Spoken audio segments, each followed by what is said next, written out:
The twin suns of Karela scorched the barren landscape, their relentless heat pounding down on the corroded hull of Markon's freighter. He squinted through the cockpit's dust-caked viewport, surveying the endless stretch of sand and rock that reached out to the horizon. Some spaceport, he muttered under his breath, powering down the ship's engines. With a groan, the freighter settled onto the cracked landing pad. Markon ran a hand through his sweat-soaked hair, trying to calm the unease churning in his gut. He'd made countless runs to remote planets before, but there was something about this one that set him on edge. Maybe it was the cargo. The sealed crates in his hold weren't exactly legal, at least not here, on the far edge of civilized space. But the payout would make it all worthwhile. One big score, and he could leave this life behind for good, find a quiet place to settle down. He glanced at his reflection in a dull metal panel, smoothing out the wrinkles in his jacket. No use looking like a nervous rookie. He just needed to walk out cool as ice, meet the buyer, make the exchange, and get out before anyone took notice. The hatch hissed open, and a wave of searing heat rushed in, stinging his skin. Markon squinted against the glare, fumbling for his sunglasses. As his eyes adjusted, a flash of movement caught his attention. A woman strode across the sun-baked tarmac with feline grace, her deep blue skin shimmering in the sunlight. Her black, form-fitting top accentuated her curves, leaving little to the imagination, while dust rose from the ground beneath her combat boots with each deliberate step. Markon's mouth went dry.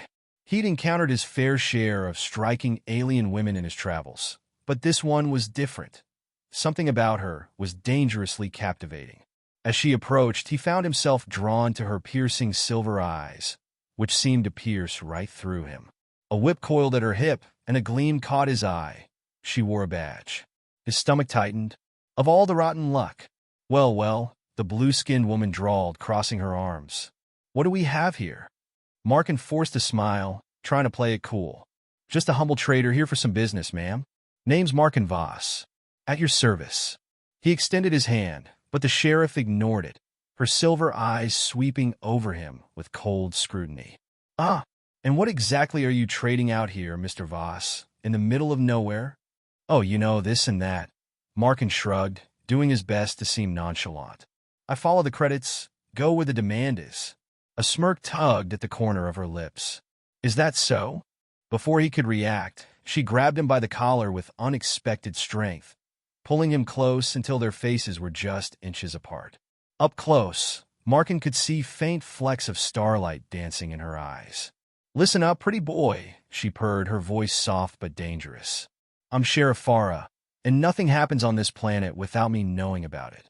So why don't you tell me what's really in that ship of yours? Markon swallowed hard, torn between fear and an unsettling wave of attraction. I told you, just basic goods and supplies. Nothing special.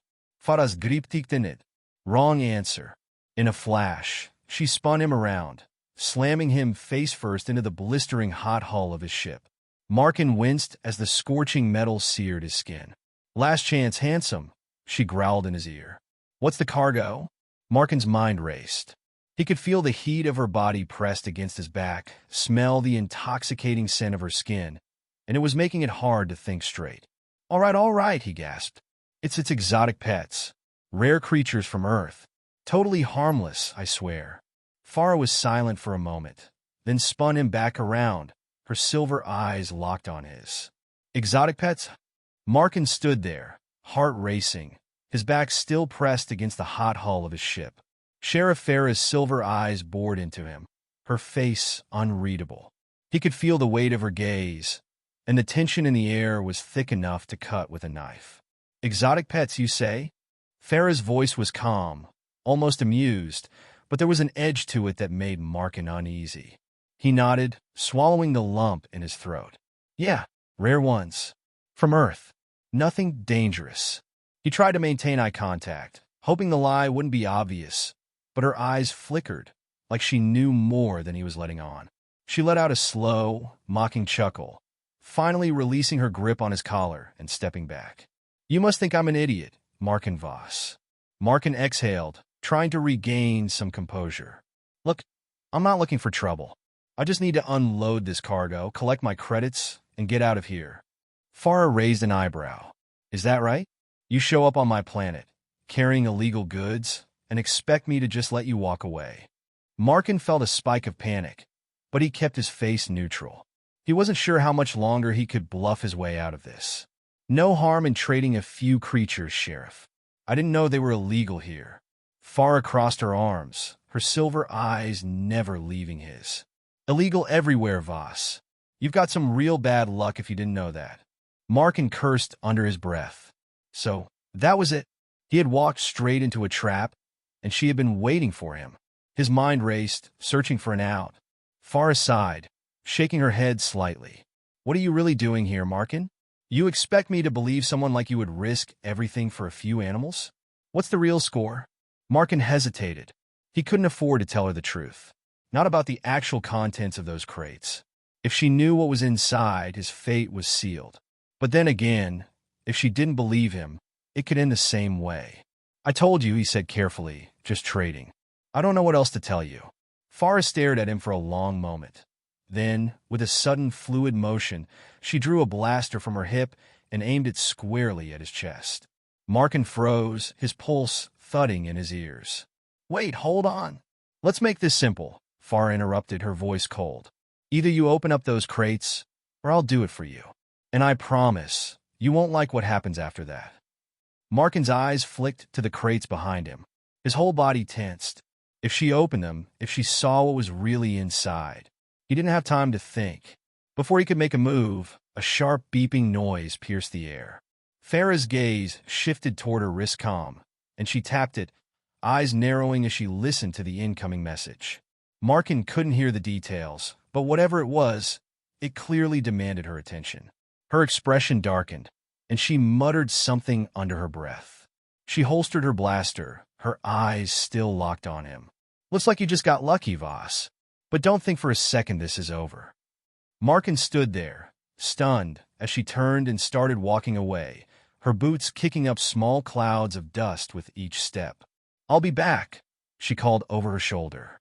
And when I am, you'd better be ready to show me exactly what's in those crates. As Fara disappeared into the heat haze, Markon finally let out the breath he'd been holding. His mind was spinning. What the hell had just happened? And more importantly, how much time did he have? Without wasting another second, he bolted for the cargo bay. The crates sat there, sealed and untouched, their contents a dangerous secret he hadn't even dared to speak out loud. He tapped in the security code, and the crate hissed open, revealing rows of sleek, cylindrical containers inside. Markon stared at them, knowing full well the chaos these could unleash if they fell into the wrong hands. They weren't animals, not even close. These were highly illegal pieces of ancient tech, recovered from a dead world, each one worth a fortune to the right buyer. He ran a hand over his face, feeling the weight of his choices pressing down on him. There was no easy way out now. Fara wasn't just a minor inconvenience. She was a deadly obstacle, and she would be back, sooner than he liked. Markon knew he had to act fast. He couldn't stay here. He'd have to find his buyer, make the exchange, and get off this forsaken planet before Fara caught him. But as he sealed the crate again, he heard a noise, soft, barely audible, but unmistakable. Someone else was in the bay. Markon spun around, hand instinctively reaching for his sidearm. A figure emerged from the shadows, cloaked in a tattered hood, their face obscured. "Who the hell are you?" Markon demanded, aiming the blaster at the stranger.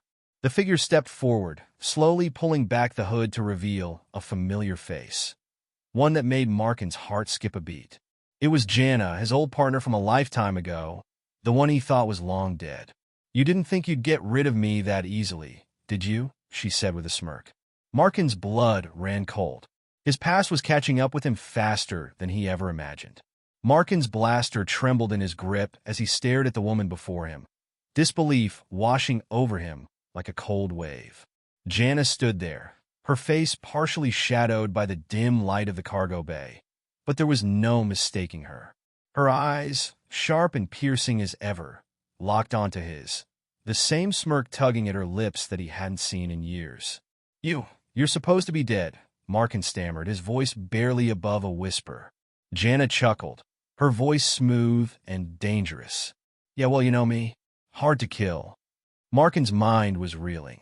The last time he had seen Jana, they had barely escaped a job gone bad, and he'd watched her ship explode in the atmosphere. He had mourned her, cursed the loss, and tried to move on. But here she was, standing in front of him like a ghost from the past, bringing with her a storm of emotions he wasn't ready to face. "What the hell are you doing here?" Markon asked, keeping his blaster trained on her. He didn't lower it, not yet. Too much had happened for him to trust easily. Jana glanced at the crates behind him, a knowing glint in her eyes. "Same thing you are, I'd imagine. Chasing the payday of a lifetime." Markon's jaw tightened. "You're after the tech."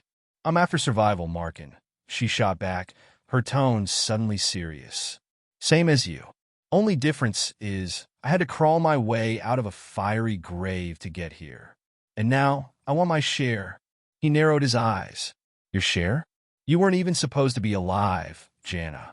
This was my job." Jana stepped forward, and despite the weapon pointed at her, there wasn't a hint of fear in her movements. "And yet here I am, which means things have changed. We used to be a team, remember? You owe me." Markon's grip on the blaster tightened. This was a nightmare. He had just managed to barely slip out of Sheriff Fara's grasp, and now Jana, the woman he had once trusted with his life, was back demanding a piece of the action. But this wasn't a simple job anymore. The tech in those crates wasn't something he could just split and walk away from. The stakes were too high, the danger too real. He exhaled slowly, lowering the blaster, though his body remained tense. "What's your angle, Jana? Why now?" Jana relaxed slightly, though her eyes remained calculating. "I've been tracking you for weeks. When I heard about the Karela job, I knew it was you. Figured you'd be here sooner or later, and I was right." Markon scoffed, shaking his head. "So, you just happen to show up when I'm about to close the deal? This doesn't add up." Jana crossed her arms, her smirk fading. "I didn't have a choice. You think I wanted to come back and drag myself into this mess? But you know as well as I do that what's in those crates isn't just a simple score. That tech can change the balance of power in the galaxy. It's worth more than credits, it's leverage, Markon." "Leverage for what?" he demanded. "For everything," she replied darkly. "Power, control, freedom. Whoever gets their hands on it isn't just going to get rich. They're going to reshape the galaxy. And I'm not letting that happen without a fight." Markon rubbed his temple, the weight of the situation bearing down on him like never before. This wasn't just about a job anymore. The tech inside those crates, the ancient, forgotten artifacts from a long-dead civilization, could shift the very fabric of power across the galaxy. No wonder Fara was sniffing around. No wonder Jana had come back from the dead. "I can't just walk away from this, Jana," Markon said, his voice strained. "You think I don't know how dangerous this is? But I'm in too deep now. The buyer is expecting the delivery. If I don't show up with the goods, it won't just be my neck on the line, it'll be the entire cruise." Jana's expression softened slightly. "I'm not asking you to walk away, Markon. I'm asking you to let me help you. We finish this together. Like old times." Markon's heart clenched. There was a time when those words would have meant everything to him, when he would have jumped at the chance to have Jana at his side again. But things were different now. He had grown harder, more cynical, and the galaxy had taught him one unforgiving lesson: trust no one. "And what happens after we deliver the tech?" Markon asked quietly. "You and I both know the buyer isn't just going to hand over a sack of credits and let us walk." Jana's smirk returned, this time with a dangerous edge. "We improvise, like we always do." Markon let out a bitter laugh. "You always were good at that." Jana stepped closer, her gaze intense. "Look, you don't have to trust me right now. But you need me, Markon. You're not going to get out of this alive on your own." Markon's mind raced, weighing his options. Sheriff Fara would be back soon, and if Jana was right about the stakes, he couldn't afford to handle this alone. But working with her again, it felt like inviting chaos. "I'll let you help," he said finally, locking eyes with her. "But we play this my way. No more surprises. Yana grund. Deal." Just as Markon opened his mouth to respond, The ship's comm system crackled to life. Fara's voice, sharp and commanding, echoed through the freighter. "Markon Voss, you've got 5 minutes to show me those crates, or I'm coming in hot." Jana's eyes widened, and Markon's stomach dropped. Time had run out. "She's early," Markon muttered. "Guess we're about to improvise," Jana quipped, a glint of excitement in her eyes. Markon cursed under his breath, turning toward the crates. "Get ready. This is about to get messy." The crackling voice of Sheriff Fara echoed through the ship's speakers, sending a jolt through Markon's veins. He shot a glance at Jana, who was already moving into action. Her old instincts were sharp as ever. She grabbed the blaster from her belt, checking its charge with a quick flick of her wrist. "She won't wait long," Jana muttered, her voice tight with urgency. "What's the plan, Markon?" Markon's mind was racing.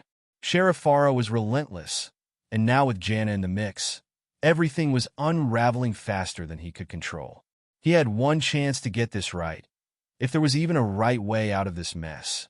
"We can't take her head on," Markon said, stepping toward the console. He quickly pulled up the ship's external sensors. Fara's small ship hovered nearby, parked close enough to the freighter to block any easy escape. "She's expecting me to give up the cargo, and she won't hesitate to burn us if we resist."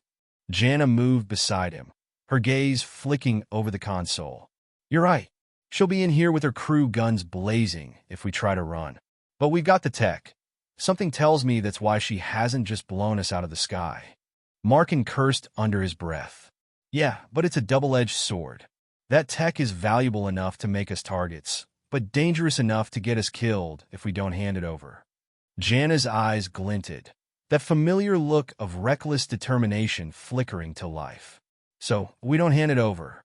We make it too valuable for her to destroy." Markon turned to her, brow furrowed. "And how exactly do we do that?" A slow smile spread across her lips. "We offer her a deal. She wants the tech. She's probably working for someone bigger, someone who needs it for something we don't even know about. But if we make her think she can't get it without us, we buy time. Maybe even a way out." Markon's gut twisted. The plan was risky. No, it was suicidal, but in that moment, he knew it was the best shot they had. Fara wasn't here for a simple arrest. She was here to collect, and if she thought there was a chance the tech could slip through her fingers, she might hesitate just long enough for them to escape. "Fine," Markon said, his voice steadying. "We play her. But if this goes sideways..." Jana cut him off, her smile fading into a serious expression. "It won't. Trust me." Markon wasn't sure if he could, but there was no time to debate. The comms crackled again, Fara's voice cutting through the tense silence. 3 minutes, Voss. I'm not playing games." Markon took a deep breath and pressed the comm button. "All right, Sheriff, hold your fire. I'm coming out." Jana shot him a look. "You sure about this?" He nodded. "I'll stall her. You get the ship ready for a quick exit. If things go bad, be ready to punch it." Jana nodded, her eyes gleaming with readiness. She moved to the cockpit while Markon grabbed his jacket, slipping it on as he made his way to the airlock. His pulse raced as he pressed the release, the hiss of the decompression echoing in his ears as the door slid open. The harsh heat of Kurila's twin suns hit him like a wall, the bright glare almost blinding. As he stepped onto the landing pad, his eyes adjusted to the sight of Sheriff Fara standing a few yards away, her hand resting on the blaster holstered at her hip. Behind her, 2 of her deputies stood at attention, both armed and watching him with cold, calculating eyes. "About time," Fara called out, her voice sharp. "I was starting to think you were going to make me come in there." Markon raised his hands in a show of surrender, though his mind was already working through the next move. "No need for that, Sheriff. We can talk." Fara's eyes narrowed, her silver gaze flicking over him like a predator sizing up prey. "Talk? What's there to talk about? You've got contraband in that freighter of yours, and I'm here to take it off your hands. Simple." Markon took a breath, keeping his voice calm and steady. "It's not that simple. What I'm carrying, it's not just any cargo. It's ancient tech, the kind that's worth more than just credits. It's dangerous too. You blow this ship, and you'll be losing something you don't even understand." Fara's expression didn't change, but Markon caught the flicker of interest in her eyes. "Dangerous, huh? Funny, You didn't mention that part earlier. Didn't think I had to, Markon replied, shrugging. But now you know. If you destroy this ship, you're destroying something priceless. And I'm guessing your employers won't be too happy about that. Fara took a step closer, her fingers still hovering near her blaster. And you're offering what exactly? A way to save it? Markon forced himself to hold her gaze. I'm offering a deal. You get what you want, the tech intact. But you let me and my crew walk away. No violence, no chasing us down. Fara let out a low, humorless chuckle. You really think you're in a position to negotiate? Markon shrugged again, doing his best to seem relaxed, though his heart was pounding. I think you're smart enough to know you can't afford to lose this. Whoever you're working for, they sent you because they trust you to get the job done. But if you fail, they're not going to care how tough you are. They'll just care that you lost something they wanted. For a moment, Fara didn't respond, her eyes locked on his, sizing him up. Then, slowly, she smiled, a cold, calculating smile that sent a chill down Markon's spine. You're right about one thing, Voss, she said softly. I don't fail. But you're wrong if you think I'll let you walk away just because you're holding some valuable tech over my head. Markon tensed, his hand instinctively moving toward the blaster at his side. But before he could draw it, Fara's deputies raised their weapons, their aim steady and unwavering. Here's how this is going to go, Fara continued, her voice low and menacing. You're going to open those crates, and I'll decide what happens next. If you're lying, you'll wish I had just blown your ship to pieces. And if you're telling the truth, her smile widened. Well, maybe we'll talk. Markon's pulse quickened. He had been banking on Fara hesitating, on the tech being valuable enough to give him some leverage, but it wasn't working. He was running out of time, and Jana hadn't sent any signal from the ship. He was on his own. All right, he said slowly, trying to buy more time. I'll show you. Fara nodded, gesturing for him to lead the way. Markon turned toward the ship, his mind racing. This was it. The moment he either found a way out or everything collapsed. He reached the base of the ramp and glanced over his shoulder at Fara and her deputies.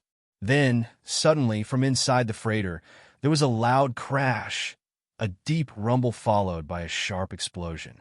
Smoke billowed out from the cargo bay, and alarms blared from the ship's console. Markon's eyes widened. What had Jana done? Fara's expression darkened instantly, and she reached for her blaster. What the hell did you? Before she could finish, Markon bolted, sprinting toward the cockpit as the sound of gunfire erupted behind him.